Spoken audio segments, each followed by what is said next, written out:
Sir, आपका मेरे channel पे स्वागत है। जब फर्स्ट टाइम रूम में इंटर करते हैं तो कैसे कन्वर्सेशन शुरू होती है? Thank you.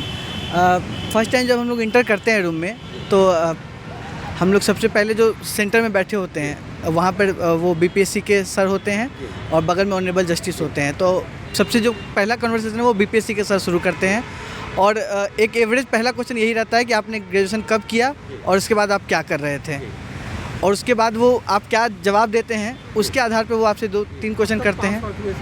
जी, मैं 2020 में पास आउट हूँ। प्रेजेंट समय आप क्या कर रहे हैं? जी, उन्होंने मुझसे पूछा तो मैंने बताया कि मैं अगस्त तक शिक्षा विभाग में काम कर रहा था।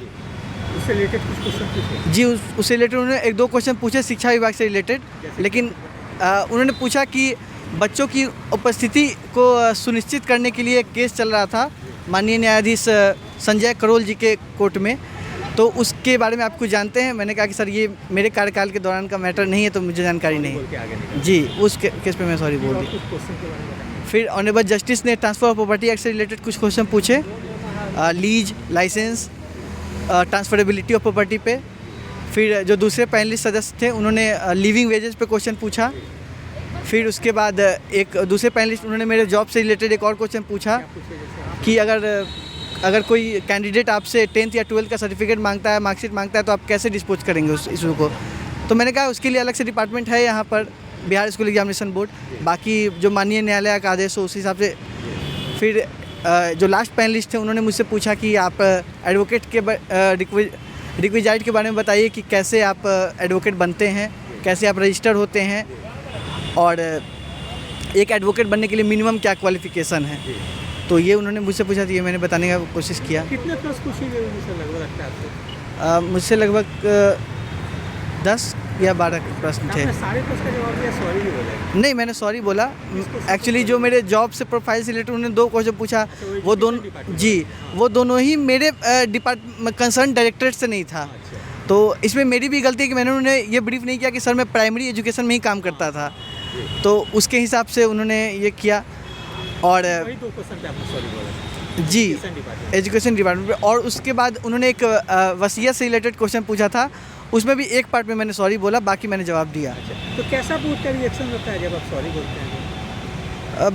बिल्कुल अच्छा रिएक्शन रहता है, कोई निगेटिव आपको वाइब नहीं मिलेगी, और वो रिएक्ट करेंगे बिल्कुल, और वो बता देंगे कि हाँ ऐसा होगा। अच्छा, जैसे भी फिर वैकेंसी आने वाली है एपीए जुडिशरी की, तो जो न्यू स्टूडेंट है वो कैसे तैयारी करें, कुछ बताएंगे आपको?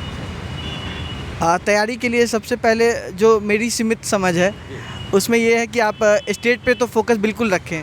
आप ऐसा नहीं कर सकते कि आप बहुत सारे स्टेट एक बार में ट्राई करें, और ये गलती बहुत लोग कर देते हैं, तो ये एक करें। प्री और मेंस की अगर बात की जाए तो प्री के लिए बेयर एक्ट सफिशिएंट होता है, बेयर एक्ट पे कमांड बहुत ज़रूरी है। प्रीवियस ईयर क्वेश्चन हेल्प करेंगे सर? मेंस में ये हेल्प करती है। पीटी में मैं प्रीवियस ईयर क्वेश्चन आप अपने नॉलेज को रिवाइज करने के लिए भले ही यूज कर सकते हैं, लेकिन इस बात की श्योरिटी मतलब बिल्कुल 10% से भी कम है कि वही क्वेश्चन आ जाए। मेंस में ये चांस ज़्यादा होता है। मेंस में रिपीट होती है? हाँ, पीटी में क्योंकि उनके पास फील्ड ज़्यादा होता है तो वो ज़्यादा पूछ सकते हैं। मेंस में जनरली चूँकि टॉपिक लिमिटेड होते हैं तो वो लिमिटेड टॉपिक से ही पूछते हैं। बुक्स वगैरह बताएंगे सर पीटी मेंस के लिए जो हेल्प करेंगे बेयर एक्ट्स के अलावा? बेयर एक्ट्स में मैं मुझे नहीं पता कि ये अलाउड है कि नहीं बोलना, लेकिन एम्बिशन बता सकते हैं। एम्बिशन बेयर एक्ट में ही एक कैटेगरी है एम्बिशन की बेयर एक्ट, वो बहुत ज़्यादा हेल्पफुल है। वो अगर आप पढ़ते हैं तो आप समझिए कि आधी किताब ही आप पढ़ रहे हैं, और मैंने एम्बिशन का बेयर एक्ट यूज़ किया था। और बुक्स की अगर बात करें तो समर्थ अग्रवाल एक ऑथर हैं, उनकी बुक आती है, वो शायद परीक्षा मंथन करके पब्लिकेशन है, तो उनकी बुक अच्छी होती है, उनसे भी आपको मदद मिलेगी। ये तो मुझे याद है। स्टडी से तैयारी के दिन कोचिंग वगैरह लिए थे? नहीं, शुरुआती कुछ दिनों में मैंने एम्बिशन कोचिंग में पढ़ाई की थी दिल्ली में। उसके बाद जब मेरी जॉब यहाँ आ गई तो मैं यहाँ आ गया। तो सर टेस्ट जैसे कोई कोचिंग नहीं कर सकते तो केवल टेस्ट ही ज्वाइन करना क्या फ़ायदेमंद रहेगी आपको? देखिए, कई बार क्या होता है कि तैयारी पूरी होने के बाद ऐसा लगता है कि कोचिंग की ज़रूरत नहीं थी, लेकिन ये बताना थोड़ा मुश्किल है मेरे लिए, क्योंकि मैंने बिना कोचिंग की तैयारी की नहीं। तो कोचिंग हेल्प करती है, गाइडेंस। कोचिंग आपको एक ऐसा मतलब एक इम्पॉर्टेंट प्रिंसिपल है तैयारी के दौरान कि क्या पढ़ना है, उससे ज़्यादा ज़रूरी है ये जानना कि क्या नहीं पढ़ना है। तो कोचिंग वहाँ पर फ़िल्टर करने में आपकी मदद करती है कि आप ये टॉपिक थोड़ा छोड़ सकते हैं। तो आपने सबसे बिहार का ये एग्जाम दिया या अन्य राज्यों का भी आपने? मैंने 1-2 स्टेट्स का दिया था, वहाँ मेरी डिजायर्ड रिजल्ट नहीं थी। बिहार में, ज़्यादा फोकस यहीं पे है। हाँ बिहार, मेरा फोकस बिहार ही था हमेशा से। सर एक लास्ट क्वेश्चन पूछेंगे कि जैसे एपीओ एक जुडिशरी की वैकेंसी रेगुलर नहीं आती है तो स्टूडेंट थोड़ा डिप्रेस हो जाते हैं, तो कैसे स्टूडेंट खुद को मोटिवेट रखें, आप कैसे रखते हैं? इसके लिए ये एक प्रॉब्लम है हमारे जुडिशियल सिस्टम में कि जो वैकेंसी है, हाँ कमीशन की तरह रेगुलर वैकेंसी नहीं आती है। इसके लिए आप ये कर सकते हैं कि आप तब तक किसी न किसी रूप में, किसी न किसी संस्था से या किसी कोचिंग में ही कम से या तो तैयारी में एंगेज रहे या पढ़ाने में।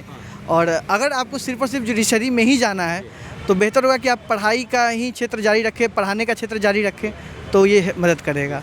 Thank you, best of luck for final selection.